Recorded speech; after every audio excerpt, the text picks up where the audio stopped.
Hello guys, আজ আমরা করতে চলেছি কলা মাখা। কেমন হয় আমরা কলাগুলোকে ছাড়িয়ে নেব। কলাগুলো গোল গোল করে কেটে নিলাম এবং জল আর নুন দিয়ে কষটা বার করে নেব। কলাগুলো ধুয়ে নিলাম, এবার বাটতে যাব। এখন আমরা কলাগুলোকে বেটে নিচ্ছি। ধনিয়া পাতা আর লঙ্কা বেটে নিচ্ছি।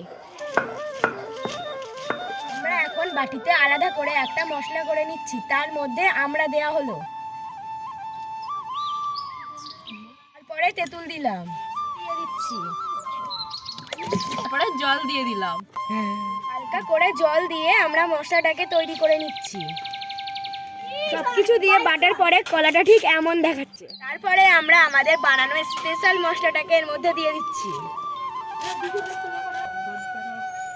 দিয়ে ভালো করে মাখিয়ে নিচ্ছি।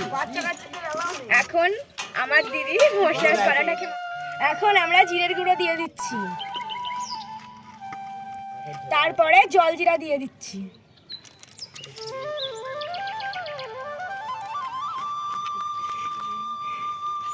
এবার আমরা এই কলা মাখাটা আমার ভাইকে দিয়ে টেস্ট করাবো কেমন। আমি দেখি কি করব। দারুণ! ऐसा लगा मेरा मजाक। দিয়ে ওরা ওই পশুরা ওয়েট করছে, ওদেরকে তো দিতে হবে। कोई तरीका है भीख मांगने का? কাকিমারাও এসেছে দেখি। এই পশুগুলো খাওয়ার জন্য দেখো কেমন ছটফট করছে। क्या बोला तूने? Yes! এই দেখো, ও বড় লোকের ছেলে।